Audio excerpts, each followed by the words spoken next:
Restaurant Unstoppable, episode 688 with Justin Turner. And with excitement, allow me to introduce to you today's guest, Justin Turner. My man, Justin, are you feeling unstoppable today? Totally unstoppable. Totally unstoppable. Yes. Look out, guys. He's coming. A Chicago native, Justin Turner, got his start in fine dining before serving for years as a private chef to NBA star Shane. Say his name for me. I don't want to destroy it. Battier. Battier, thank you. When Shane was traded to the Rockets, Justin followed him to Houston. But when the baller moved on, the chef stayed, converting a yellow school bus into one of Houston's first food trucks and naming it after his grandfather, Bernie's Burger Bus. His gourmet burgers and fries were wildly popular and led to a fleet of buses, a spot at the NRG Park, and now 4 brick-and-mortar locations. Man, I cannot wait to dive into your story to find out how you got to where you are today. But let's get that motivational, inspirational ball rolling with a success quote or mantra. What do you got for us? So something I learned early on that is the driving force behind why I started Bernie's Burger Bus was you've got to feed the masses to eat with the classes. But if you feed the classes, you will eat with the masses. Say that one more time. Sure. So if you feed the masses, you will eat with the classes. You will eat with the classes. But if you feed the classes, you will eat with the masses. If you feed the classes, you'll say that last part. If you feed the classes, I'm confusing myself. If you feed the classes, you will eat with the masses. You explain what that means. What's the way? So I worked for chefs in the fine dining side, and this in particular chef who told me this, his name is Miles McMath. Okay. Awesome chef, my mentor. He told this to me in the midst of opening up a fine dining place, which I thought was hilarious because he had told me, hey, don't go out and serve this food where you're feeding 60 people a night. Try and find something you could do where you're feeding thousands of people a night. And it struck home with me. I saw a lot of chefs who did it the opposite way, who start their fine dining thing and then open up more casual places to, make more money. Because it's tough. It's a tough industry. In terms of economics, what's going on there? Why is he giving you this advice? Because I think when you scale down to that many guests, every dollar, and it's the same with us, as many guests as we serve, but every dollar is super important. Mm-hmm. The plates at a fine dining place are so expensive. The silverware, the glasses. And so you have such little room for error, and it's a special event to go out to one of these nice restaurants unless you live in a huge city that can support it. So you don't get the steady flow of traffic. Yeah. And he had always told me, find a way to make something delicious that you could serve to thousands of people a day. And that's how you'll be successful. Yeah, and this is something that's come up on the show a lot. I mean, you see a lot of fine dining or slow food chefs with their baby, their passion project, right? And they're surviving. They're busy every night, but they're still struggling to pay the bills because of just how expensive it is to run an operation, a full service operation to that scale. And then their second restaurant almost always tends to be something that serves the masses. That's like a barbecue joint or a burger joint or a place where they can make money to support the rest of the businesses, right? And I think that's kind of what I'm pulling from that 100%. From an economic standpoint. Yeah, and I wanted to do it the backwards way because I see people doing it the other way. And when I do my passion project, I want to be not thinking about money. I want to be thinking about the food and the people. Yep. And this was a way for me to do something I could feed to any class of people. And I felt I want to try opposite of what these guys are doing because they're struggling at their nice place. They're probably making poor decisions. And that's, And that's when you're up against it, that's when those poor decisions start to creep in because you're desperate. And what desperity, do you do? You don't really have another choice. I think I might have cut you short. I apologize. No, but you're 100% right. I mean, you're faced with these horrible decisions of, do I pay this bill or do I get this beautiful fish for service for the next 2 nights? And you make a decision to get a shittier fish, And it's like, and that's your new standard. yeah, and And then slowly the bar just gets lower and lower and lower. It's like boiling a frog in water, that analogy, right? Like if you throw a frog into boiling water, it's going to like scrape and scratch to get out. It's going to like, that's painting a really horrible picture. I apologize. Yeah, no, but if you but if you put a frog in like warm temperature water and you slowly turn on the heat, it will just stay in there calmly because like it sneaks up on it, right? Correct. Same thing's happening in your business. This is the success quote that we're still on right now. I know. I mean, I'm sorry. This is good, man. It's great. It's great stuff. So where does it start to make sense to share your story? Like, when did you know that this was going to be your path? Early on. I mean, really and truly 18 was when I made the decision to just dive into the culinary world. But I lied on my application at Wendy's when I was 15, said I was 16. So I started working in the restaurant industry earlier than I legally could, but I did it anyways. And I loved it, but I didn't know it. And I got some other odd end jobs doing like I was a car salesman for Saturn. Yeah. I sold booze at a liquor store. Wait, go back a little bit. You said you got started early, but you didn't know it. Yeah. Or something. I'm paraphrasing. What do you mean by that? So, I get a job just because I could get a job at Wendy's. They hired me. Oh, so you're passionate. You didn't know that you were passionate. Correct. Gotcha. Yeah. So Wendy's and then a place called Corky's Barbecue, both of them in Memphis. I worked there. Didn't know I really liked it. Got some other odd end jobs. And then I was just turning 18, and I got a job at Outback Steakhouse as a server. That's a great establishment. That's Great. a great establishment. For a cook's perspective, one of the most organized kitchens. So it taught me a ton about organization. But I started there as a server, and they had a huge issue with the wait staff on a Friday night. Not the wait staff, I'm sorry, the kitchen staff. And they knew that I had kitchen experience, and they said, hey, we need you to work bloomin' onions for the night because our guy's gone. Yeah. So I jump back there, rock out, end up helping the guy next to me who's doing the fry station separate to bloomin' onions.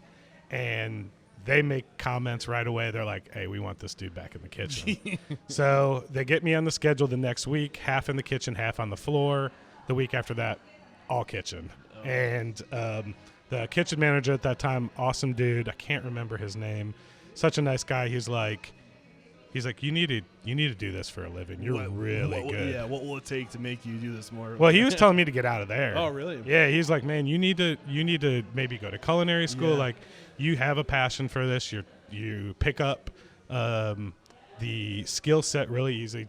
How to grill a chicken breast, how to grill a steak. I moved through their kitchen all the way to the top of their kitchen within 60 days. Damn, 2 months. 2 months crazy. I was inside Expo, which is the farthest you'll go besides kitchen manager at Outback. Man, what I want to pull from this story, and I think it's something that comes up a lot in the show, and I have a working theory that we don't know what our passion is until someone tells us what our passion is. And it's actually that act of being told, being seen, being recognized that we need. We need to be recognized for what we're good. Everybody needs, whether or not you want to admit it, it's one of those human needs, right? To be seen, to be recognized, to feel like you're contributing, to feel like you're adding value to the tribe, right? And when somebody recognizes you publicly and says you're good at this, we don't know because it's relative to us. For us, like we're so close to it, we don't know that we we're have a good job at to it. do. We need to be told we're good at it, right? And if somebody's good at something, take the time to let them know. You might be setting them up for the rest of their lives. It's so important. Do you want to reflect on that? Yeah, it's 100%. Like his name was Scott. I can't remember his last name. So Scott, if you listen to this, it's because of you, brother. Yeah, it's because of you that I have this burger empire. Nice. But yeah, no, he put something in me that I was like, you know what, I can do this. Nice. And I went to my mom. I said, Mom, I want to go to culinary school. She was like, nope, not going to happen. She's like, your trade record with school sucks. And but I will do this. I'll split. There's a class in Memphis. It's 2 months long, taught by an amazing chef named Joseph Carey. And she said, I'll get you in that class if you pay for half of it. So I take this 2-month class. He hooks me up with a job, and it just... What was the job he hooked you up with? At the best restaurant in Memphis at the time, still one of the best restaurants in Memphis, called Erling Jensen's, the restaurant. And Erling took a chance on me, literally kind of dishwasher / clean shrimp and peel potatoes and clean leeks kind of job. Paid nothing, but I told him I'll work for free off the clock. I'll work the scheduled hours you have, but I want to learn everything I can. And he was really receptive to that. That was advice given to me by Chef Joseph Carey. What was the advice? Yeah, get into the advice he gave you. He said, don't ask for money. Yes. Don't care about that shit. Learn the trade. Yes. Learn the skill, and the money will come. And show them you want it. I mean, passion. Whatever it takes, and this is something that comes up a lot on the show, whatever it takes to get your foot in the door of the best restaurant that you can physically get yourself to, right? Do whatever it takes to get in the door. Somebody's going to be on their way out eventually, and if you bust your ass and they like you, they're going to give you that opportunity. People in the restaurant industry don't like to put work into recruiting people. It's a lot of work, and if they have somebody on deck, you're going to get the opportunity if you have what it takes. 100%. And but you got to be right. Like, we always are. We're looking at, like, it's funny when we're 15, 16, 17 years old. We're like, well, this job pays $1 more an hour. And that's a huge deal when you're 17, 18 years old. But when you're looking at the big picture, like, what assets is this guy going to give me or this girl going to give me? What skills are they going to teach me, right? Yeah. So what were some of the biggest skills that this first – well, this wasn't your first restaurant, but first, like, where I was taking it as a career. So I treated it like school. Sous chef there, Justin Young, Jimmy Gentry, and Shane Bolton. Those three guys, all culinary school, great mentors of mine as well. I mean, those guys, they picked on me. They treated me like, scum on the bottom of their shoe. But they wanted to get that next level out of me. They knew that I could cook, that I loved cooking. But in a restaurant environment, when you're having to produce high-end food in a very short period of time, with a high level of standards set forth not only by the chef but the sous chefs and the commis, and everyone in that kitchen had a very high level. They were the ones who kind of like taught me the skill set on how to look at a prep list correctly, how to take that prep list and find the stuff that's going to take me the longest to start first, and see, this the is basics. Stuff, this is like really great stuff that I should be better about getting onto the air, like things like this. So take us through that process of efficiently going through inventory. That you started getting to it, starting with the thing that takes the most time. Take it from there, and then kind of take us through the process and why it makes sense to do it like that. Yeah, so it's really important when you have your station, right? You go through your station, you're like, okay, I need X amount of portions to go through tonight and make sure that I have enough to serve all the guests. So you write your list. Once the list is written, then you need to prioritize that list, because certain things on that list just take a lot longer.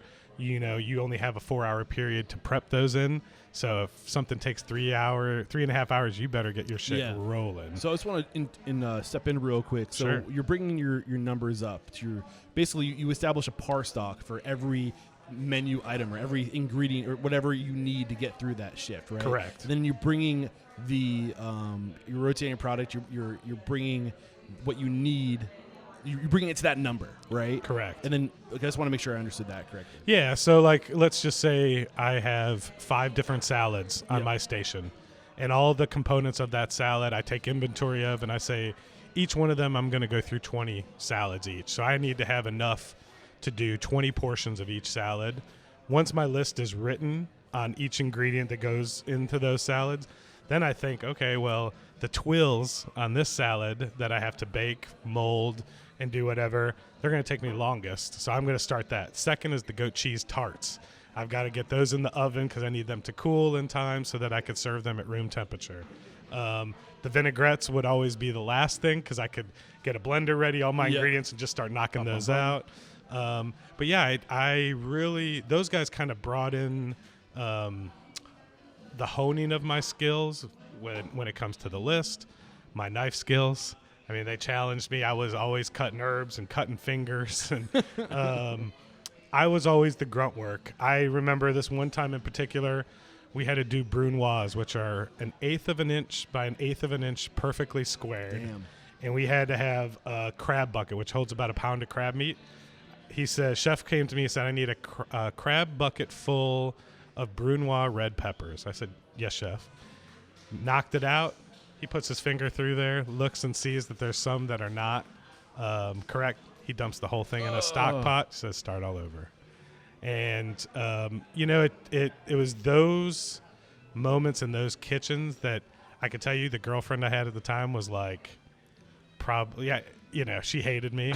I would come home crying and upset, wanting to quit, like this is too hard. And I went back every day, though. Why'd you keep going back? I didn't want those guys to be like, you're a pussy. Like I had so much respect, especially for Justin Young, because he was the head of, there's two sous chefs, Jimmy and Justin. But Justin really was the more experienced. He had more time spent abroad, and his, I could tell he wanted me to succeed, but he didn't give me any room for mistakes. He let me know immediately, you're fucking this up. Yeah. And I didn't want to let him down. The chef Erling was, challenging on his own, but Justin was the one in that kitchen, in particular those 2 year and a half that I was with him.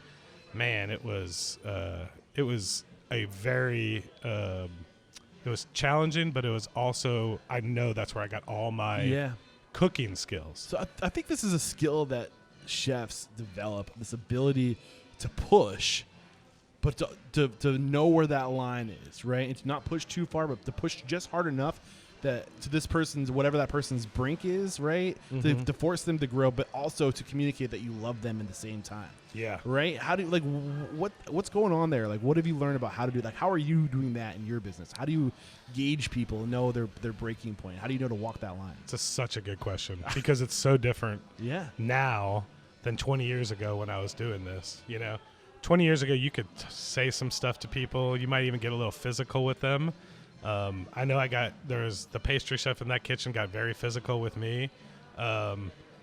And you can't do that nowadays. So there's a different mentality I've taken. And honestly, since I was 23 when I got my first kitchen, I knew I treated guys just like they treated me.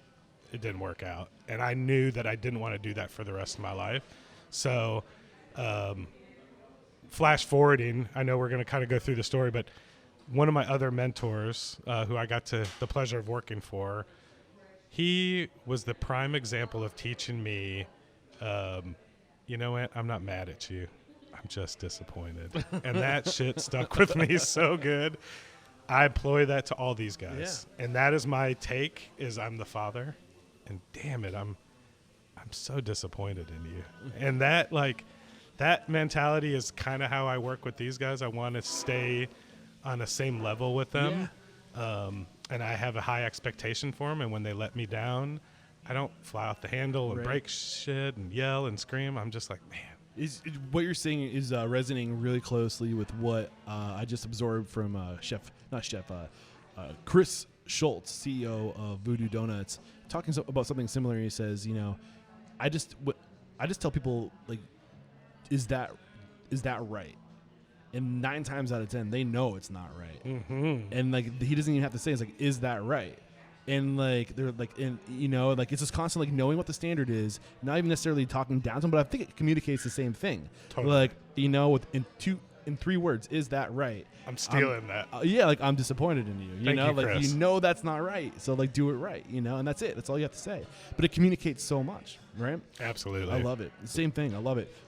So any other key mentors, key lessons early in your career that make sense to bring to this conversation, to bring to the surface before moving on to the next role in your life? Yeah, I moved from Erling's kitchen, and I got fortunate enough to work for my mentor, Miles McMath. He was the executive chef of a country club in Memphis called Colonial Country Club. He taught me the business end of things. He ran 5 restaurants out of 1 kitchen. Okay. So this country club had outlets, the women's grill, the men's grill, the main kitchen, which served 3 restaurants out of there.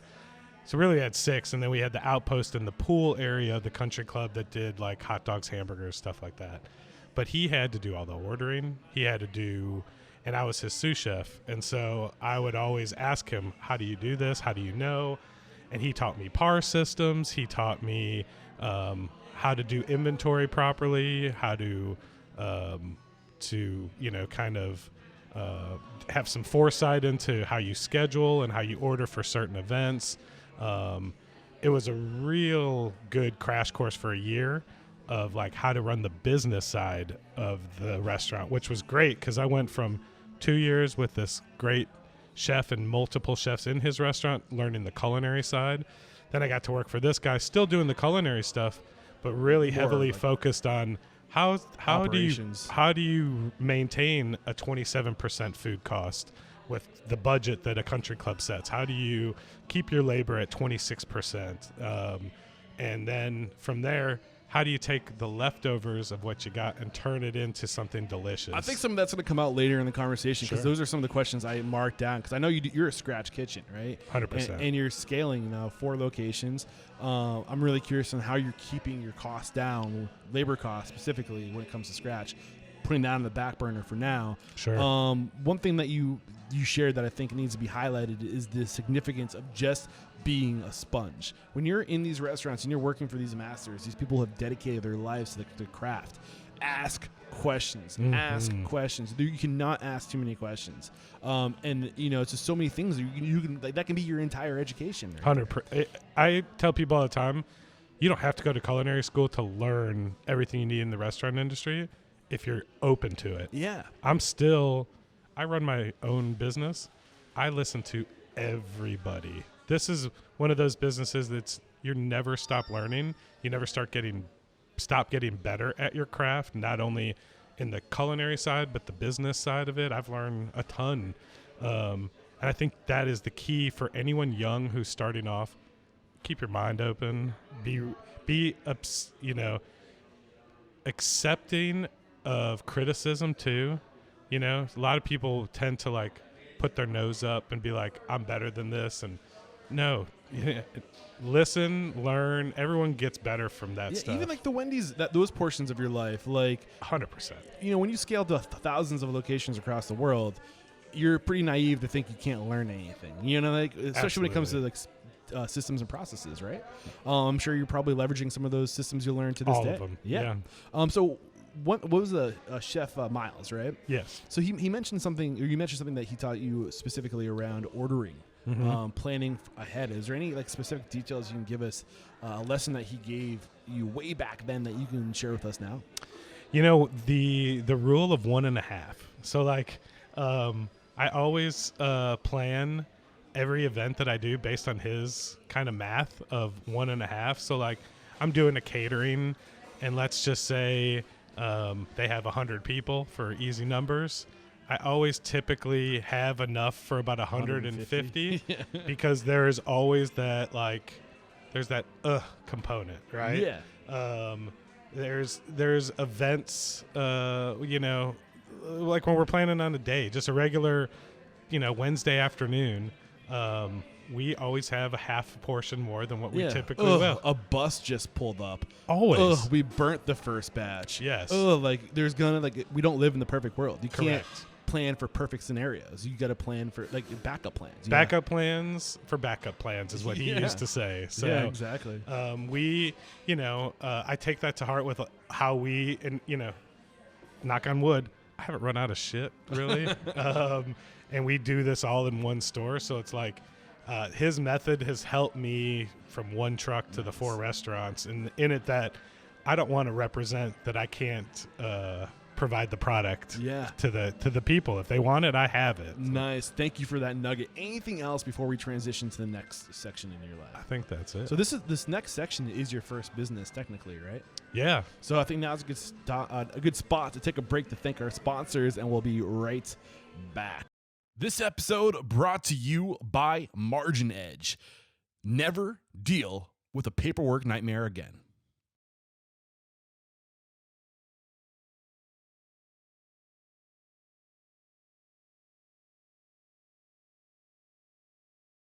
Okay, we're back. And your first business, what was it? So it was a burger bus. But not a truck. We totally skipped over the whole shift thing. Yeah. So that really wasn't my business. Oh, okay. Yeah. So but were you hired by somebody? I was hired by a basketball player. So But you had a charge, like there must have been some type of legal entity going on there, right? No, so he set up his own company. He set up an LLC, and that LLC was the company that hired me to be an employee. Well, this is actually like a really interesting scenario, something that doesn't come up a lot. Like, what do you need to be set up to be a personal chef or something? You know, for me, it was like my experience was set up very much like a standard employee. So this guy set up an LLC.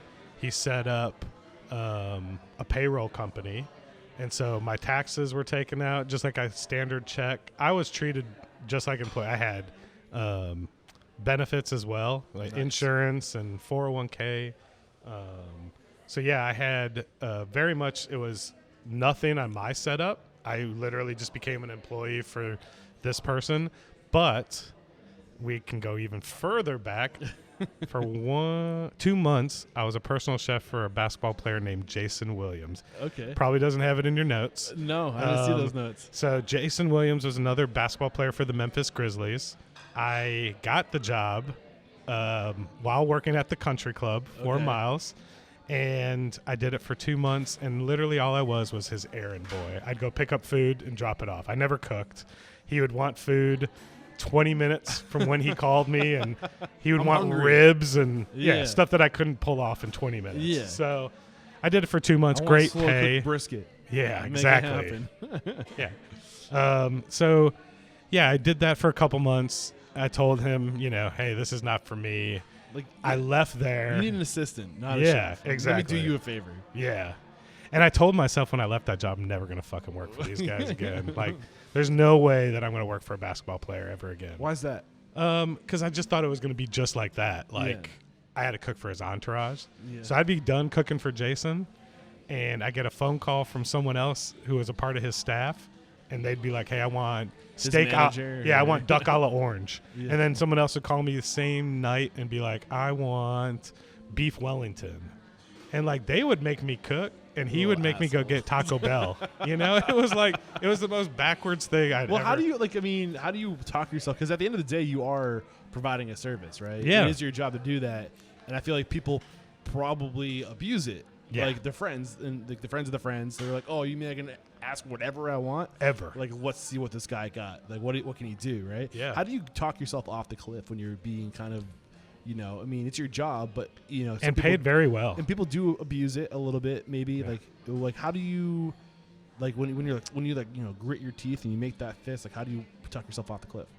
You know, for me, it was one event. His wife, and we're all good friends. So his wife called me up one morning at like 5:30, and she goes, I want oatmeal for breakfast. Okay. There's oatmeal in the cupboard.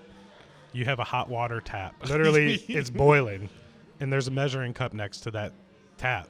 Like, just put a half a cup in there, and you're good to go. Is this what you told her? Yeah. Ooh. And she's like, I fucking pay you good money to cook for me. And I go, you don't pay me to be your bitch. And I was like, I guess this is the end of our relationship. And her husband calls me up when he wakes up like 9, 10 o'clock. And he's like, dude, I don't want to let you go. But I was like, I quit. Like, I don't want to do this. And so I went over to the house, got my money that they owed me for the groceries. And flash forward, you know, I end up working for this other basketball player. They come to dinner like second month I'm working for this guy. And I'm telling you, I felt so awkward. I bet. But the Battiers had heard the story. They knew what was going on. They laughed. And his wife comes in. The first thing she does is come and gives me like a huge hug and a kiss. Oh, man. And she makes me feel great. And I've seen them probably 4 or 5 times past then, and they never bring it up. It's, you know, it's not even a thing. They ate the delicious food that I cooked for the Battiers. Didn't complain. So any other advice you have for somebody who might be thinking that the private chef life is for me? Anything that is maybe not common knowledge or things that most people don't consider that's worth considering if you're getting into that vertical? The likelihood of you getting a player like I did is probably 1 in 20. Battier. Yeah. I mean, he was a foodie, loved wine, loved to entertain. I was able to have summers off nobody gets. I've heard of tons of people. I know tons of people who have personal chef jobs. They don't have the same experience I do. I think the thing that is the hardest is when you go from cooking for so many people every day to just typically cooking for 2 or 3 people a day. It is challenging in the mental way that you're like, man, you as a chef, you have to have some self-worth, and like your prep list, what you got to tackle, getting through service. There's like that fulfills something in you. When you go to cook for 3 people, there's less of a fulfillment there, because it's not hard to cook for 2-3 people. It's not hard to prep. That's interesting.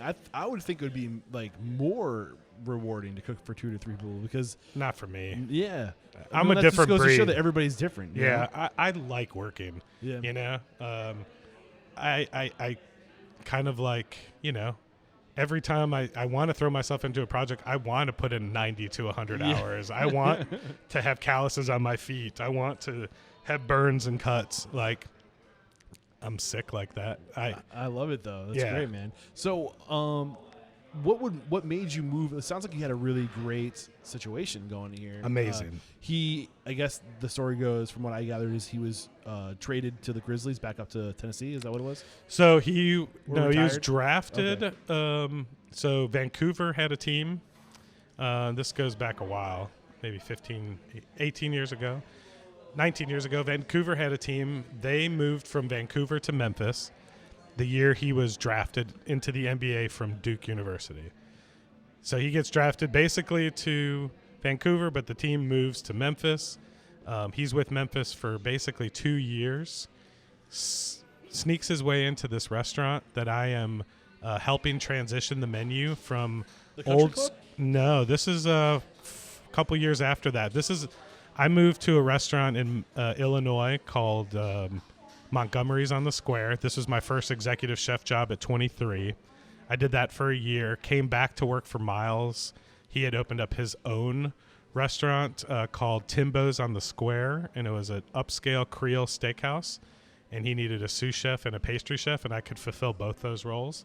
So I come back to work for him, help him out, get offered a job at this really nice French restaurant called Café Society. And the owner, Michel, had a chef with him for like 20 years. Guy's about to retire. He wants to revamp the menu. He's redoing the restaurant. He wants to focus heavily on seafood. And so I come in, I change the menu. Shane comes in and is eating there and is talking to the bartender, and his wife and the bartender become friends. Her name is Leanne, and they say to Leanne, "Who's cooking this food?"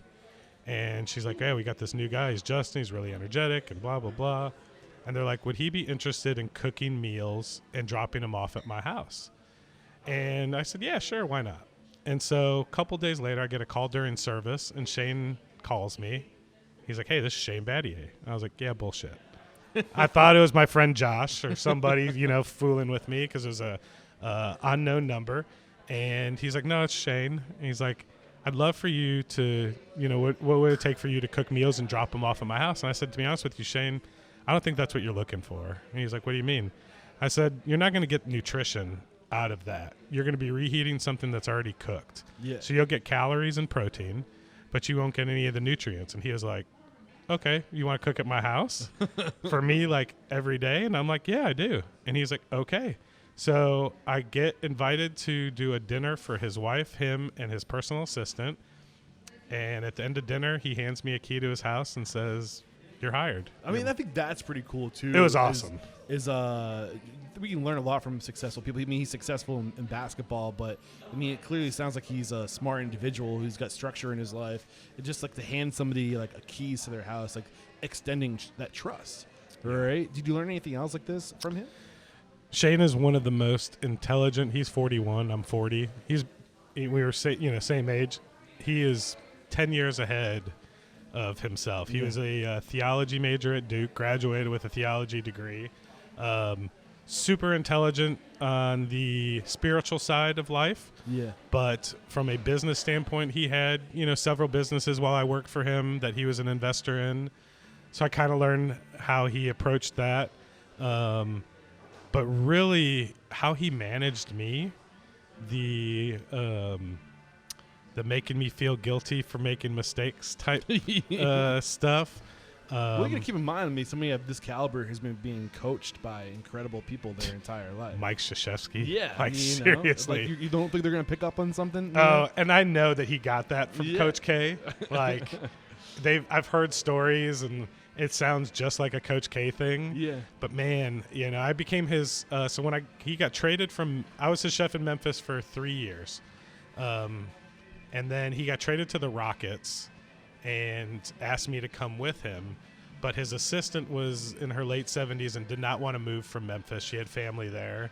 So he said, hey, do you want to take on the roles of the personal assistant as well? So I said, yeah, absolutely. And I've made mistakes.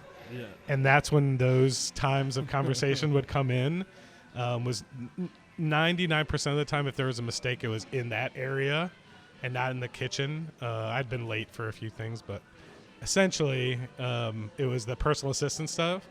And I have to say, besides that lesson, just how he had me manage his office, organization, all of it just kind of like reinforced the stuff that Miles was teaching me.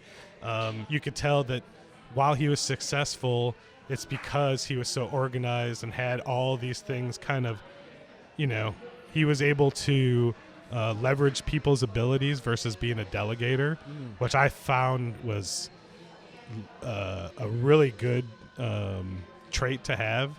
If you could take people and take advantage of their strengths and not be this like guy who has a list and you got to follow up and do that. He would take advantage of my abilities and use that to his advantage. And that, without him directly telling me that, I know that's what he was doing. And I employ that same method here at work. There's nothing wrong with that, though. No, we're meant to function in units. 100%. And like we by ourselves are not the strongest. We can't do it all. But when you put a group of 10 people together, and if each one of those 10 people has a unique set of skills, that unit together is so much more powerful because we complete each other, right? And like you got to see people for their strengths because it's up to you to bring those strengths out to the surface. They might not even know that they're strong at those things unless you identify it. Right. We talked about this earlier. Yeah. Anything else you can share? I mean, we haven't even talked about your business. I know. But that's fine. I'm loving the conversation. So we, we get here to Houston, and I start getting the itch. And that itch was like, I need to get back in a restaurant. And I had done it in Memphis. I had done it in a dual capacity where I was a chef at the restaurant as well as his personal chef. And when I picked up the personal assistant role, I dropped all restaurant stuff. So I didn't meet anybody here in the restaurant industry in Houston for the first 4 years I was here. And I decided to go look for a secondary job. And that's kind of the jump into me starting my own thing because no one would hire me. I was willing to do the same thing I did back when I was a teenager. I'll work for free. I'll stage. I'll come show you. And I went to the 2 top chefs in Houston at the time and probably still considered some of the top chefs, Chris Shepard and Brian Caswell. I asked them for a job. Both of them told me no. One of them in particular said, you're a personal chef. You're not going to be able to hang in our kitchen. Ooh. And so it stuck with me enough to where I was like, you know what? Fuck this. I'm not working for anybody else. I'm going to figure out how to do something on my own. I leave Houston for a trip to go visit my brother in Portland. I'm hanging out with him. What's the year now? 2009. Gotcha. Thank you. So 2009, I'm hanging out with my stepbrother in Portland. He starts taking me to the street food scene in Portland, and I see all these like trailers, and there's like parking lots full of these trailers, and I'm like, man, this is awesome. And I have the idea because I seen what goes on in Austin too around this time. There's a lot of food trucks popping up. South Congress is getting hot. There's a food truck that's now a huge empire called Torchy's Tacos. Yeah. They had just kind of broke out of the... I'm trying to get Ripka on the show, by the way. I could help with that. Really? Yes. Oh, man, this is why you got to say things out loud. Yeah. This is why... Yeah, okay. I could help with that. So we'll talk about that. Yeah, cool. So yeah, we. I see the thing going on in Austin. I see Portland, and I think to myself, I'm going to come back to Houston. I'm gonna rent a parking lot or buy a parking lot. I'm going to set up 5 or 6 trailers of my own, different things. Have one commissary kitchen, put out different products, and it'll be my own little food court. Well, I get to Houston. Houston's like, that's not a good idea. Permits. We're not going to do that. So, but I'm like, man, there's still no food trucks here. Why do you think it is? What was going on in Houston that was different than, say, Austin? You know, there was the taco truck scene here, and there was a lot of kind of backlash on how the laws were set up. And the taco trucks kind of ran a little rogue. They would set up in, gas station parking lots, and they won't leave. Somebody wasn't getting their cut. Yeah. And so, the laws had kind of been geared towards that style of business. And I think, no offense to anyone in Texas, but I think everyone's a little behind when it comes to the times. LA had already had the food truck scene for like 4 or 5 years. And I felt like Austin kind of picked up on it and was like, yeah, let's do that. And Houston was just a little behind that curve. It's just the culture of Houston. I mean, I'm not a huge historian on Texas culture, but I feel like just the vibe I get from Houston is a little more right wing, a little more buttoned up, a little more let's throw money at it. Whereas Austin's a little more left and a little more creative and like let's just be hippies and figure it out. Yeah, I think you hit it right on the head. I'm new to the area, but you're picking right. up on these things. And, we faced a lot of battles early on as a food truck with the Restaurant Association and the money that they threw towards the food truck. But I saw a niche in the market. And not only that, Food Network was starting a show called The Great Food Truck Race, Season 1. Mm-hmm. And that was coming out in 2010. And so I had met a girl who ended up being my son's mom. And it was kind of latching to me to stay here in Texas. Shane had already kind of mentioned to me, I don't know what the Rockets are thinking. I might be traded. And I didn't know if I wanted to leave and follow him another time. And so I'd already had the idea of having a second job. And so I said, you know what, I want to do a food truck. And I'm going to do it on the side. And when he's out of town, I'll run it and whatever. And so I started thinking of what do I want to do for food? Because it can't be a taco. I'm not going to play the taco game. I think it's got to be either pizza or a hot dog or a hamburger. And I feel like that's the most approachable thing. And I said, hot dog, I don't necessarily want to mess with that. Pizza, I don't know if I could pull that off in a food truck as good as I could in a restaurant. But a burger, man, I can grind my own meat. I can make my own ketchup and mustard and mayonnaise and pickles. And I can make it very unique to me and make the experience of eating a hamburger at my place very unique. And I had this story in the back of my head that my grandfather, he started some businesses in Chicago, and he named them after his father-in-law. And his father-in-law was named Jack. And he had a liquor store named Jack's Liquors, and he had a clothing store named Jack's Fine Clothing. And it was a women's clothing store in Waukegan, Illinois, just a north suburb of Chicago. And I was like 10, and all I've heard his name was Papa, what I called him, and Jack, because everyone called him Jack. So my grandmother starts screaming out Bernie one day. Who the heck is Bernie? She's like, it's your grandfather. They told me the story, and I was like, well, why do you let people call you Jack? He's like, it's my alias. I was like, that's awesome. And I'm stealing that. And, I didn't think back then. I kind of said, I'm going to name my own business after you. And we chuckled about it. And I was like, Bernie's Burgers. Nice. That's good. But Bernie's Burger Truck sucks.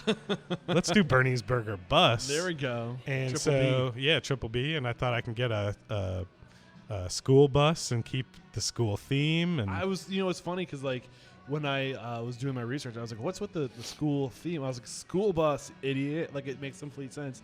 I didn't put the pieces of the puzzle together, but yeah, it makes complete sense. Keep going. So yeah, that's how the concept got put on a notepad that night. Came up with the name, the concept. how I wanted it to be done. I slept on it. I got up the next day. I went down to a friend of mine told me about these guys who build food trucks. Went and talked to them, and I was like, I want to do a school bus. They're like, no, it won't fit. Nothing will fit. And I was like, yeah, it'll work. And I'm like, I could see you could put a cooler somewhere like this and that. And I'm looking in one of their trucks, and I'm like, yeah, you could do this in a bus. And they're like, I don't think so. So, like everything in my life, I'm like, no, I'm going to do it. And so I went and bought a bus. Nice. For like how much did the bus cost? $3,200. Okay. And And what condition was it in? it was a 1988 International School Bus that had 166,000 miles on the second engine. I wonder how many stops and goes the thing. Dude, that bus was horrible. And yeah, I've replaced so many tires and two engines in that bus. But Anyways, still low overhead, right? super low to start off. So I convinced these guys. I show up with the bus. They're like, you're a crazy white dude. And I'm like, yeah. But we rip out the seats, and we take some blue painter's tape, and I lay out, let's put a grill here. Yeah. Let's put a cooler here. Let's put a freezer here. Put a table here. We'll cut out this window, and that will be my serving window. The rest will board up with steel and block it off. And, yeah, they were like, okay, we'll do it. And it was crazy. I threw it together. This is, let's say, April of 2010. Yep. By July of 2010, I've already got them building it out. By September of 2010, I'm getting so many requests for caterings and parties. So you're not even open at this point. I'm not even open. This I started marketing. Rumors spreading that there's gonna be a burger bus. There's a burger truck, and we can come and do caterings and stuff like that. And so I technically don't even open here in Houston. The girl that I was seeing, my son's mom, was living in Austin. She convinced me to open this up in Austin. And I go to Austin to search out a site. I'm going to do Austin City Limits Music Festival for my opening weekend. Found a spot, found a secondary late night spot. And they tell me, okay, you have to get the permits. And I say, yeah, no problem. Have the truck finished build. I drive it out to Austin. I fail. They're telling me that my gas, my propane gas, has to be built into the bus. It can't be sticking outside of the bus. About a $15,000 overhaul. I'm like crushed, sitting on the side. So up to this point, how much did you put in? The 3,600? 3,800 for the bus, and then I'm assuming the build out. All in, I think I had spent $40,000. Yeah, and was this money that you had to borrow, or did you put No, money put away? This is savings. Smart. And this is my money, and so I'm crushed because I don't have enough. That's operating capital and living capital, and I'm sitting on the side of the street at the permitting office in Austin, literally in tears, because I'm like, I have all this deposits down for ACL. I've got people coming from Houston to help me cook for the weekend. And the fire marshal comes up to me and is like, hey, dude, don't get upset. Just get a temporary. He's like, you don't even have to be inspected. So what do you mean a temporary? Temporary? It's a temporary food permit, and they don't even inspect you. So I had the weekend. I paid, which would have been $1,500 for the permit. I paid $90 for the weekend. But what it did is it forced me not to stay in Austin and make me come back to Houston. Because the permitting was different? Because the permitting was different. And I built my truck for Houston permits, and these guys were up to code with what Houston wanted for food trucks. So I came back here, got a permit immediately. But I think you probably would have been better off in Houston because 100%. Because there was a lot of noise in Austin at that time. Yeah, it'd have been a small fish in a big pond. Now I'm a big fish in a small pond. Exactly. That's what I was thinking. So any lessons learned about building out a food truck? Anything that you wish you had known before getting into it that you would have been, anything you can give my listeners, like just be aware of this. Buy a new truck. Whatever you do, buy a new truck. Change your brakes. Change your suspension, because no truck or bus was meant to hold the amount of weight that the equipment is, as well as the employees and food and all that. So a lot of issues I had was time on the street. I spent a lot of time in the shop. So not only was I losing out on sales, but I was paying my staff to stay with me and not go get another job, even without sales coming in because a lot of my cooks have been with me since the beginning. Yeah. And so I wanted to make sure that they always had money and not go leave and find a job that's more stable. So heavy capital and a brand new truck. Don't be undercapitalized. That is the hardest thing in this business. And I would say that from a food truck to a restaurant, don't be undercapitalized. It's the 1.5 rule. Yeah. It applies to being capitalized, to getting the money. Like whatever you think it's going to take, add 50%. Yes. Because there's always something you're going to miss. Always. Like and you have slow times. Yeah. So I think for most people, there's no cushion involved. They don't plan on having 6 months worth of payroll in the bank before they open up because you don't know what's going to happen, and that was a big thing. The first year we were open in 2010, or actually, I'm sorry, the full year would be, I opened in October of 2010, but come into 2011 in Houston, it's like the longest amount of time without rain. So I'm open all the time. Nice. The following year, though, 2012, 13, 14, I was open maybe a total of 170 days with weather and being in the shop. Wow. So, Houston's really hard because they make you move around every 24 hours. Austin, you could park for 364 days, and one day a year you have to take your trailer or truck to get a permit.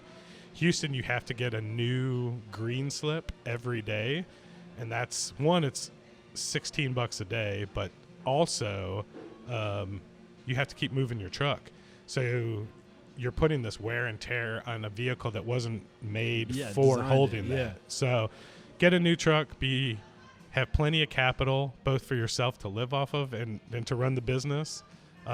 By far my best advice for food truck, restaurant, opening up a real estate business, whatever. Be prepared. Yeah. So at what point you had a few trucks? You had a few buses. 3. Yeah. 3. So what was that like?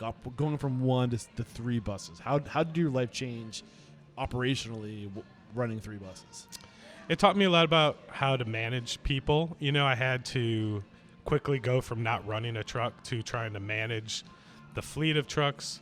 I knew right away that I wanted to build a commissary so that the trucks all came to one place to get their food centralized. That way the consistency was as, there was no room for error there.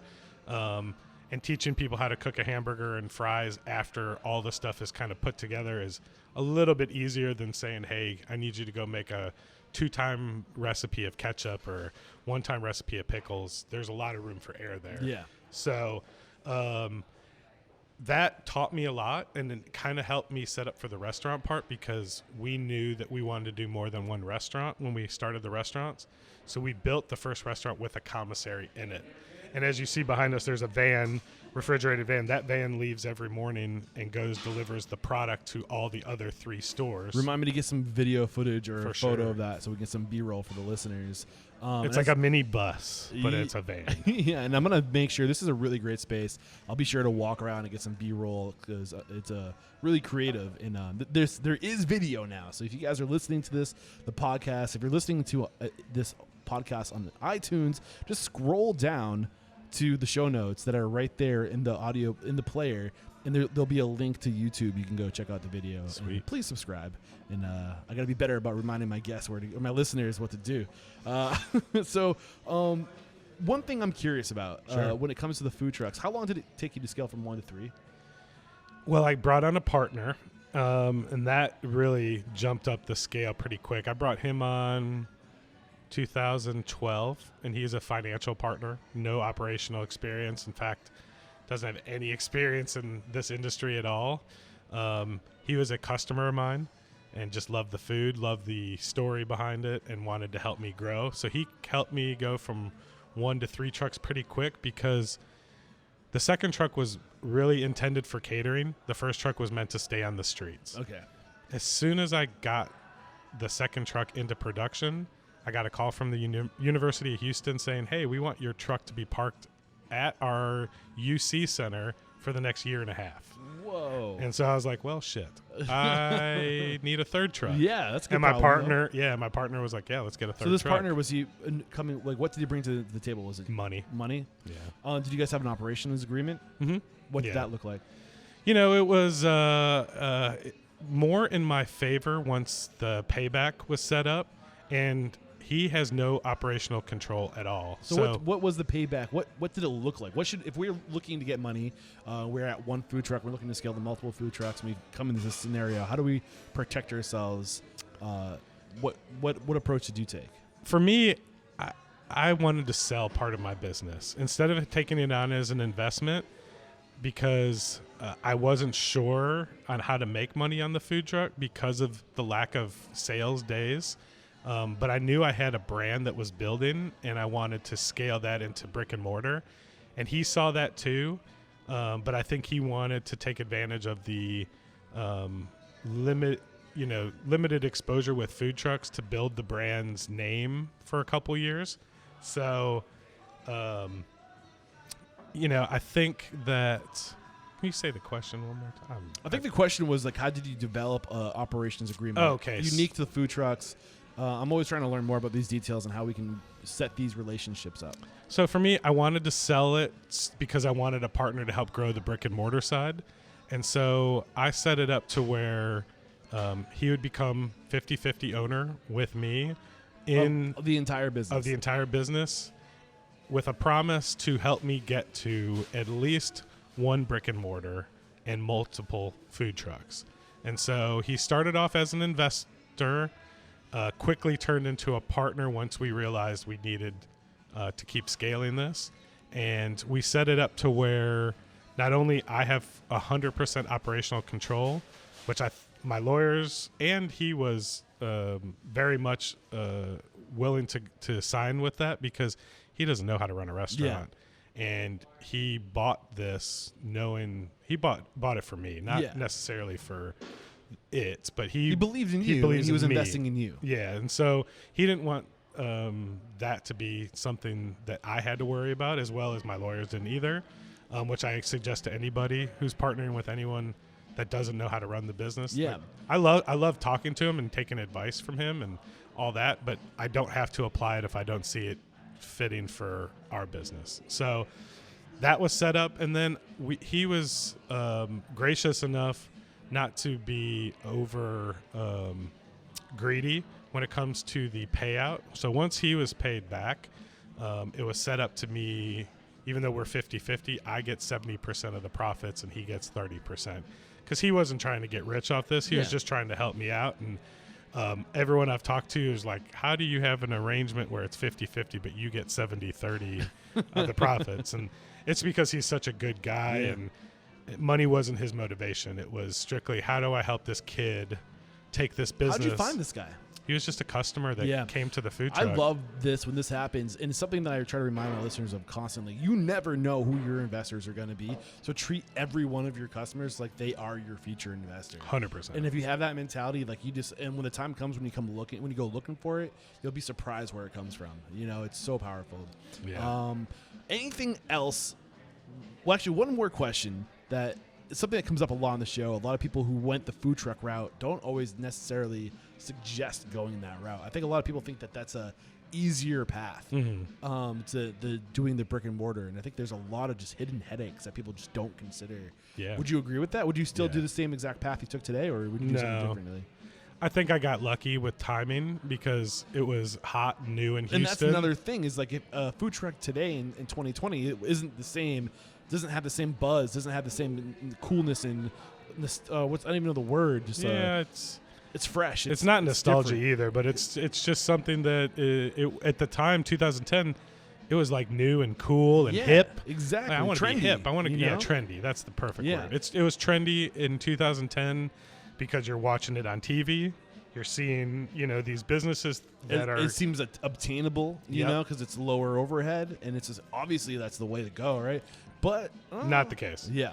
No, I mean, honestly, I never made $1. We, with weather and all the maintenance that it goes into maintaining the truck itself, we are never able to sell.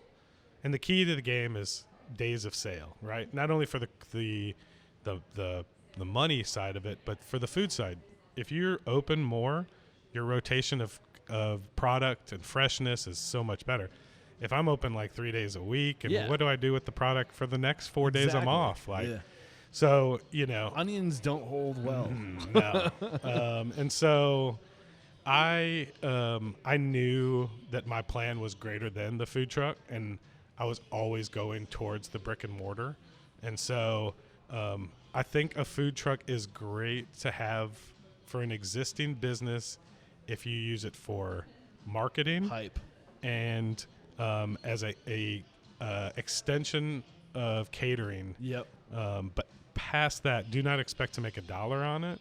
Don't expect to get out in the streets and sell $5,000 worth of food. Like, even in my heydays, I don't see how anyone could be profitable. I think the new solution that you're seeing a lot more people go towards, which I would recommend, is getting involved with farmers markets and pop-ups, because there's even less overhead involved with that, and it's just a great way to test the market. Like, I have this thing, I think it might work. Like, there's just so little overhead to get involved. Just literally ask a friend if you can use their space. Yeah. Do an event. It's that easy.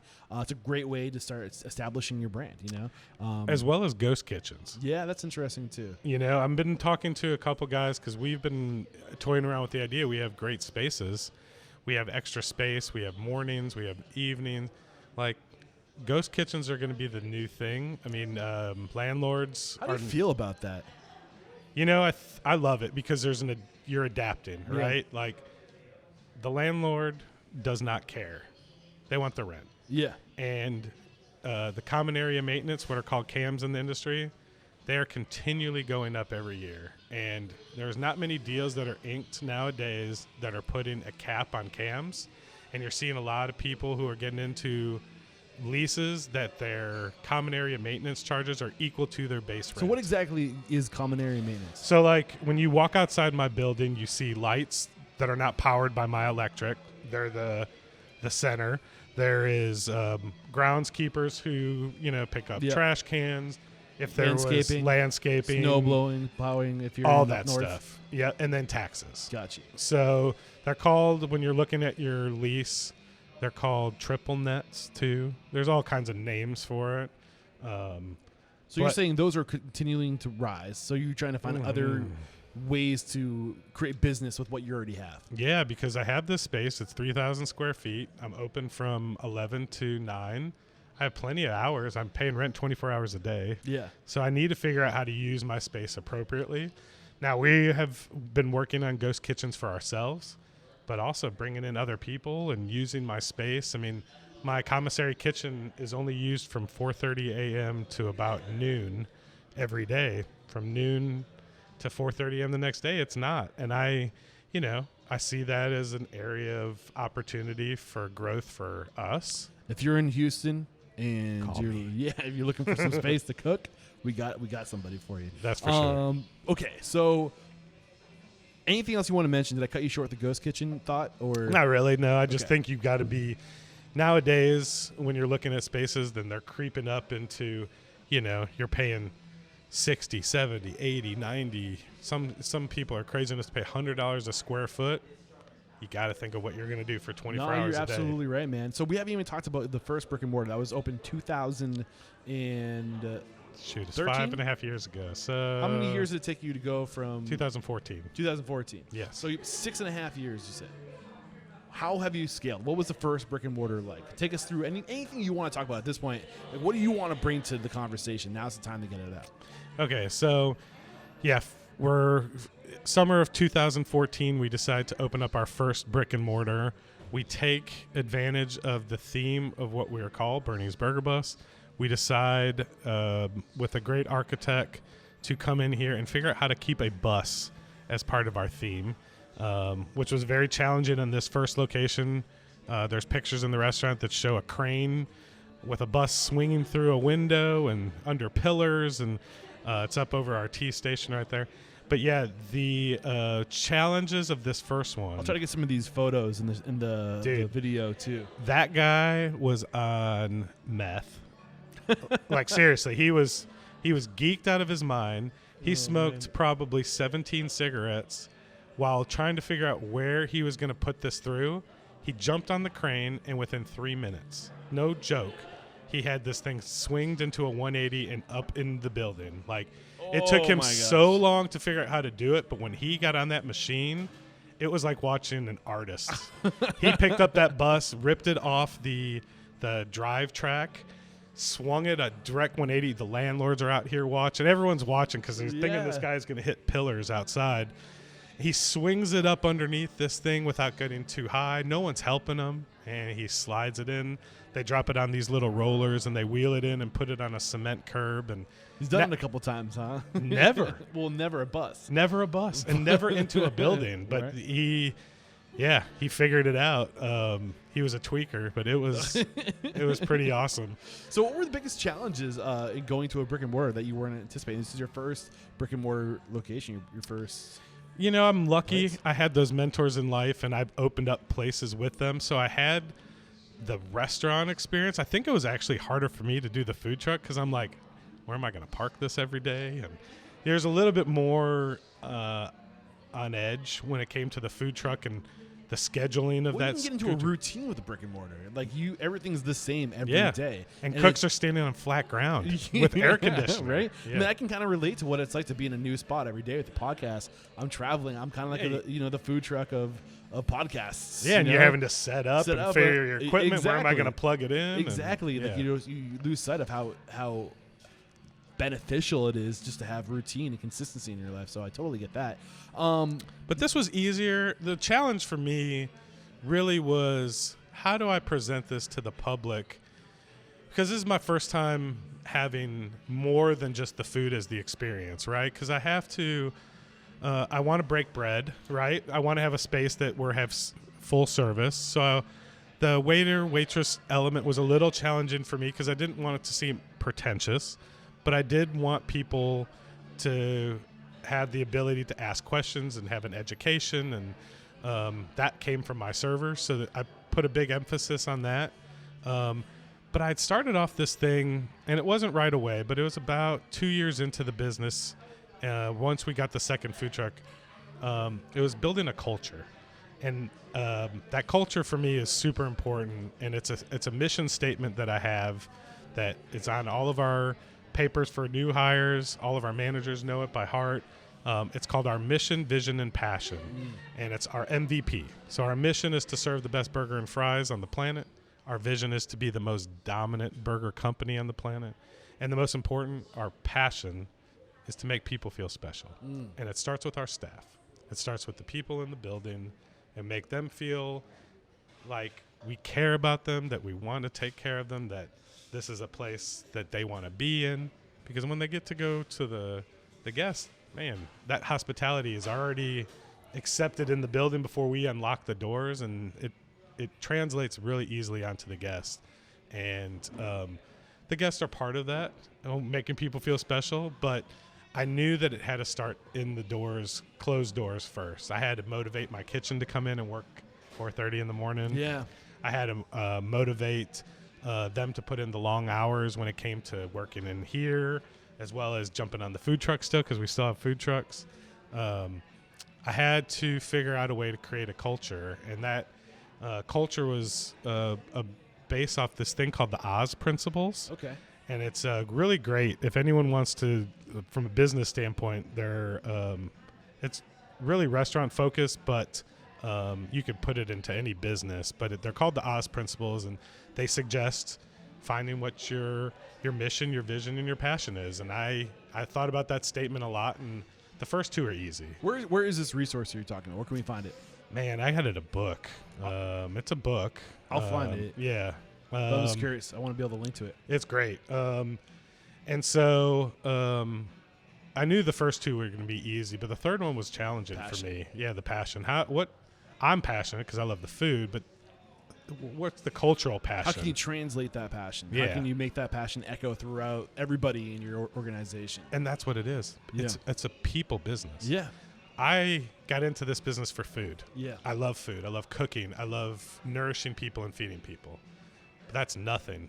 The business is people. It's the people you work with. How do you motivate them to put forth 110% every day and to be passionate about telling your story? So how do you motivate them to put forth that effort and to be passionate about your story? to me, it's taking care of them, caring about what their family is going through, How do you show them you care? I try to get to know everybody. I try and spend as much time as I can with all my staff, and there's 130 of them. So, I don't do it as well as I did back then, but I still, all my cooks, I try and get in the kitchen with them and cook with them. I try to work with the front of the house staff and just get to know who they are and care about their lives, ask them questions, retain that knowledge so that I could follow up and ask them more questions. How are things going with this certain situation? Because to me, these guys put in more time with me than they do their own families, and I need to make it special for us. I'm here a lot, and so I want to feel good. Yeah. And I want to be with people who want to be here too. And there's something I learned about people is, not only is this a people business, but you have to have passion to be successful in this business. And I hire passion over skill. So like most of my cooks have never cooked before, but they wanted to, and they wanted to learn how to. Why is that so valuable, that passion, that desire? Because you're a robot. You're doing the same thing over and over again. And you can't have bad attitude when doing that, because every time you do it over again, you get more mad. You get more angry. These guys, every single one of my cooks is passionate about what they're doing. They do not want anyone to walk up to them and go, what the fuck is this? Yeah. They have honor behind their food. And integrity, right? Integrity. Yeah, great word. And I feel like by providing that atmosphere, not only in how we take care of people, but how we hire people when it comes to, hey, we're looking for people who are passionate, who love our brand, It's an extensive menu test to get hired here, because I want you to fall in love with the food. I want you to fall in love with the experience here, and then I'll teach you the burgers. Yeah, and it's also like would you say it was an extensive menu test? I think so, because it's a super extensive test to even get hired. Well, I want to make sure I heard you right, because I think it's really important to make getting hired hard. Yeah. You want it to be a filter. You want it to weed out those who aren't taking it seriously. If you're not willing to memorize every ingredient of every item on my menu, then you don't make the cut. Yeah. Hire slow, fire fast. Yeah, exactly. So one thing I'm really curious about, you're at 4 locations now. Congratulations. Thank you. That's amazing. 4 locations in 6 years. With the Scratch Kitchen, how have you overcome scaling with Scratch? That must be difficult. It is very difficult, but the commissary answered it all. I make my ketchup in one place, my mustard, mayonnaise, pickles. The beef is ground in one location. The buns are made by a local baker, delivered every day. The quality of our product is so easy for me to come and taste at the ground level versus having to go to all the other stores and be like, how's your ketchup today? I know. Yeah. I know this ketchup is the same right now in all 4 locations. So you're batch producing this for all locations every day. Correct. And, as we're scaling, we're trying to figure out how we're going to scale even more if we want to. And so for years, I started researching because people wanted our ketchup, in particular, in a bottle. And so I started doing research how I would do that and not add preservatives, because all my food is scratch made. And so it was very challenging. There's about 3 or 4 dozen companies in the United States that will be co-packers and make your product, but 90% of them want to add something to keep the shelf life, and they want to change your recipe so it spends less time in their kettle or whatever it is. I found a few of them that don't do stuff like that want to keep small batch, that want to keep their integrity. And so I found a bottler here in Houston, happened to be great that she's here, small batch. She bottles our ketchup for us. We had to send it off to Texas A&M, and I had to get a manufacturer's license, and there's a whole process to being a bottler. Is it a tough process? No, it's just money. Yeah. It's like anything. But, that taught me a ton. And now I know all of our products we've had tested. Yeah. All of our products we've had a third party make them not only to see if the quality would change, but then to have shelf life testing done so that if I ever decided to open up in New York or Beijing, I know a way I can get my product consistently, which is the big answer. How do I consistently get it there without adding preservatives and changing my integrity? Were there any unseen hurdles you had to get over when it came to getting your product bottled and into retail situations? Like what didn't you know that you know now that you can share with my listeners? I would say the most challenging part was the process of getting it from the bottle into the stores.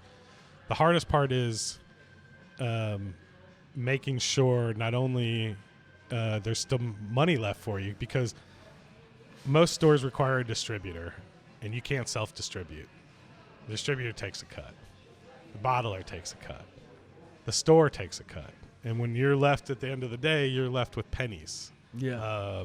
And so if you're going to do something like that, just be ready to make sure you're ready to climb that ladder slowly because the unfortunate side of us doing it is we're only in Houston right now. So bottling it we were in Whole Foods and Kroger, but we're only in their local locations. Yeah. And so when everyone takes their little cut, it's like, why am I spinning my wheels doing it? Is it marketing? Maybe just getting your brand out into stores and seeing the Bernie's logo? It does great here. That's the side of it is like, I didn't want to pull it in the sense of like, it still does well, but it takes a lot of my time having to call the bottler and call the label person and then call the distributor at the end of to the day, pick what's up. your time worth? Yeah. And I'm like, am I taking my focus off the restaurants, which are extremely more profitable and lucrative for the amount of time that I'm having to put in versus now if I'm 10 years from now and I've started franchising or I start building more corporate stores out of the state, I've got the connections to bring back that bottling. I pulled it off in the proper way and all that. But I just didn't feel like for the 30 stores that I was in Houston, it was worth my time. Gotcha. So if I open up another, bunch of franchises out, bottling, I still have the license. I'll probably still do it. Is that the future for you? Is that what you're looking to do? The Sword franchise keeps coming up. Is that in the works?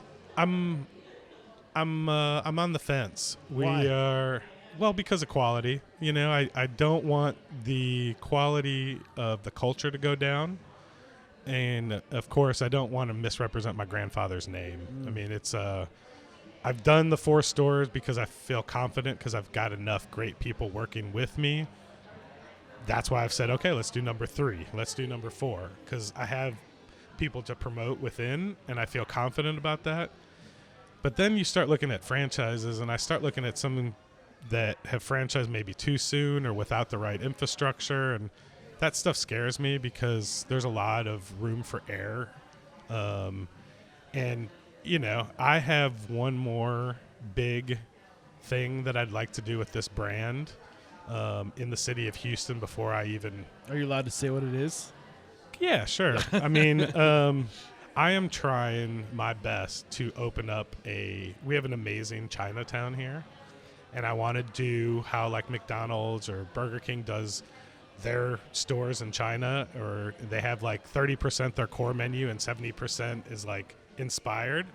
I want to do that out in Chinatown, and I want to take my culinary expertise and my love for Asian culture, both all Japanese, Vietnamese, Chinese, and bring that flavor to Bernie's in the burger that'd realm. Be awesome. So this is your field trips we're talking about, and I think so. One thing I wanted to mention before we wrapped it up and got to the speed round is the significance of keeping it fresh. I think that's one thing that you do really well.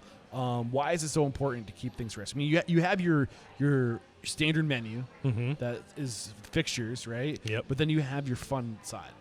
Why is it so important to be able to incorporate some level of creativity in keeping it fresh on your menu? 2 reasons, really. One, selfishly, because I want to be creative and keep doing stuff. But we have, over 10 years, almost 10 years now, since the first inception of the food truck, we have a lot of people who've been coming to us, and they look at those field trips as a new thing to try on our menu. And And I try not to do I the love same how it's thing on brand twice. too. You know, It has like, to be, a yeah. field trip, right? You're gonna go learn something and bring it back, right, and incorporate it to your menu. It used to be we take a globe and spin it, and wherever my finger land, that's how I got inspired. Nice. I've gotten a little off of that because I'll get inspired other ways, and I find that like I'll create menus for like months in advance, and then when we get to the month of doing it, I'm like, nah, I don't want to do that. Yeah. So we kind of keep it loose, and I let it kind of flow between the staff too, because I have a majority of people I work with are 20 years younger than me, so I try and keep a fresh pulse on what they are looking for. So that's how the what I hot was Cheeto hoping burger. for. I was hoping that would be the reason. I mean, when you have these people working for you, like they also need to stay engaged. Like, how are you going to keep it interesting for them? How are you going to give them an opportunity to put a little bit of their stank on the menu? You know what I mean? Yeah. And at people, that is the power of somebody having, like, to have your creation on a menu is like the ultimate compliment, is it not? Yeah, totally. Is it for a cook? Yeah, I mean, when you're able to take that and put it on someone's menu, there's a sense of pride for however long that special runs that, like, yeah, that's mine. That's mine. Like, That's and mine. you tell your friends, come check out my burgers on the menu. Like, Yeah. You know, like that sense of ownership, which is, treat it like you own it. Someday you will, Right. Yeah. But the hard part, and I listened to Chef Grant Atkins Yeah. talk about Thomas. Restaurant group. Yeah, he was talking about Thomas Keller and how, like, he created a dish at French Laundry, and Thomas Keller asked him, "Are you okay if that's mine now?" And he arrogantly said, I think I'm probably misquoting him, but he was like, "I got plenty of more where that comes from."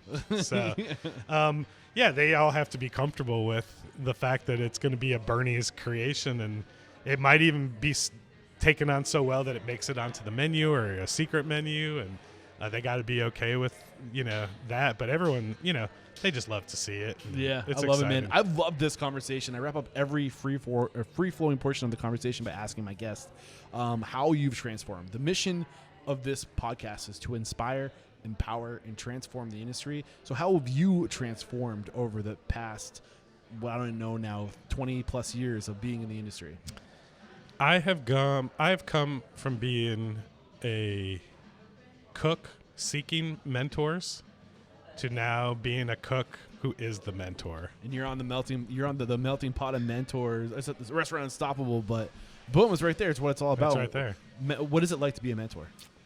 I think it keeps, for me, it keeps me on my toes. It keeps me honest. It keeps me making sure that I make the right decisions and paying credit where credit's due. I never want to feel like I'm the one who got to this place. I have definitely stood on the shoulders of many great people who have taught me all these things to get me here. It is my job, just like it was their job, to teach this to other people. Yes. And so I make sure at every opportunity I can, with whether it be a situation in the wait area, whether it be in the kitchen, whether it be just a lesson that I was lucky enough to learn how to do better or whatever, I want to make sure that I share that with these guys. Man. So I'm so happy you said that, because when I say transform the industry, the way I know we're going to do it is by taking this value of it being an obligation for us to share our knowledge, to pay it forward, because us all, are collective of everyone that came before us. Mm-hmm. And as soon as we recognize and understand that and we lean into it, change can happen so much faster, because we're going to be so much more generous with our knowledge. And the faster we can pass it down, the faster we can share our mistakes with the next generation and change the values. Like, the power is just infinite, man. It's so powerful. And thank you for contributing to this balancing. It's my pleasure. Thank you to all the chefs that I probably give them a pissed shout off. out. Give them a shout out if you want. Chef Miles McMath and Justin Young and Jimmy Gentry and Erling Jensen and the former chef who's no longer with us, Joseph Carey. All those guys have been such huge inspirations to me, and I take everything that they taught me, even though I might have looked like I wasn't paying attention. I was, and I use it everyday life. Well, I hope they hear this, man. And we're going to take one more quick break to thank our sponsors, and we're going to bust out a true speed round. This episode brought to you by MarginEdge. Never deal with a paperwork nightmare again.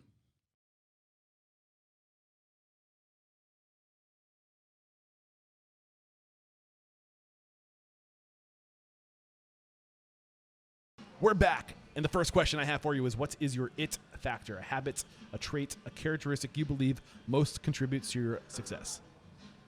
Passion. What is your biggest weakness? My heart. What is one question you ask or thing you look for during the interview process? Ooh, that's a good one. I think you mentioned it earlier. What's that? Passion. Well, yeah, I mean that, but for me, I look for what do you love? You know, what makes you excited to wake up every day and do? Yeah, that's a tough one. I change it all That's up. why I ask it. Yeah.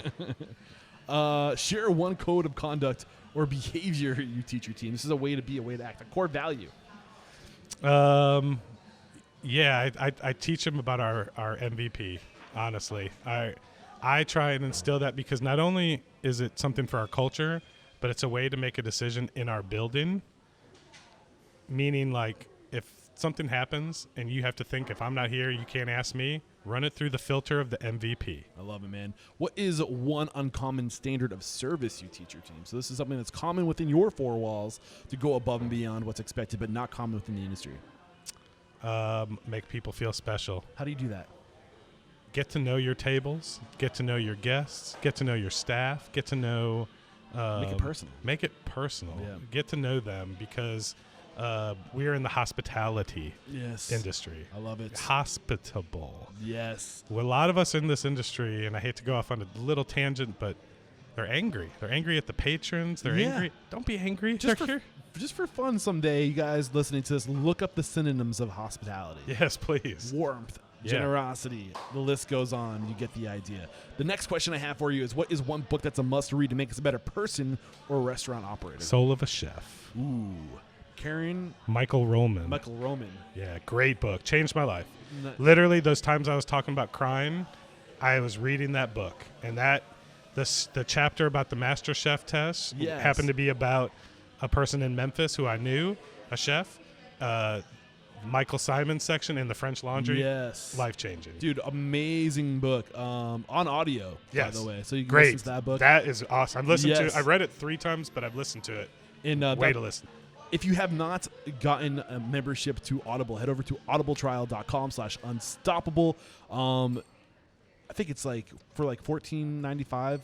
I think that's right. You get 1 credit, and if you can make it, you owe it to yourself to consume 1 book a month. That will make you a better person, and you can do it while you're driving to work or prepping. Just the significance of audiobooks. I mean, sounds like I could name a bunch of them, but yeah. Awesome. All right. I'll link to that in the show notes. And the next question I have for you is, what is one thing you feel restaurateurs don't do well enough or often enough? Taking the time to get to know your staff. I love it. Name one service you've hired. This is a person, a resource, a tool, somebody who's an expert that you've hired for their expertise. I'm going to name 2 because I think it's important in the restaurant industry. A great lawyer and a great accountant. Yes. And can you get specific who you've went to? I've got my lawyer is Robert and Jeremy Levine, the law office of Robert and Jeremy Levine, and Jeff Garcia, food CPA. Beautiful. And I'm going to start cataloging all these recommendations. That's why I started asking these questions, just to help people connect, help good people connect with good people is my goal there.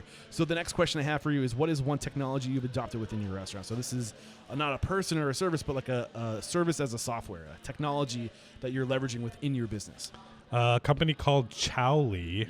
And Chowly takes all those crappy tablets that you have all over your restaurant and integrates them so nicely so that they just print to your kitchen. Nice. And you do not have to have a staff member grab an iPad and take the Uber Eats or the DoorDash order and type it in again. What's the biggest way this has impacted your business? It keeps me from having one person who's just dedicated to the tablets. Yes. This goes straight to the kitchen, prints. So you would have somebody on staff that was staring at tablets? We'd always have to have almost 2 bartenders because the only place we had set up, because we set up our restaurants pre these delivery services really in Houston. Our bar was the only space that we could provide to have all those tablets, and we sometimes, especially on Thursday, Friday, Saturday nights, we would have to have a second bartender who's literally they're helping the bartender do stuff in store, But really, they're taking orders from a tablet and typing them into the computer. And how much does it cost for you to have that person on for a night? With taxes and everything, it's probably $12-13 an hour. So, you're looking at least 8 hours or 5. We'll say 5 hours. $90 to $100. Yeah, times 30. Yeah. Times 12. Yeah, exactly. So when people are saying, well, how can I justify spending money on these tools and these softwares? Well, how can you not afford it is the question. It's like $100 a month for 5 or 6 platforms. Yep. It's super good. So this is the last question. Are you ready for it? Ready. It's a doozy. If you got the news, you'd be leaving this world tomorrow. All the memories of you, your work, and your restaurants would be lost with your departure, except for 3 pieces of wisdom that you could leave behind for the good of humanity and for your legacy, for your grandfather's legacy. What would those 3 things be? Hire slow and fire fast. 1.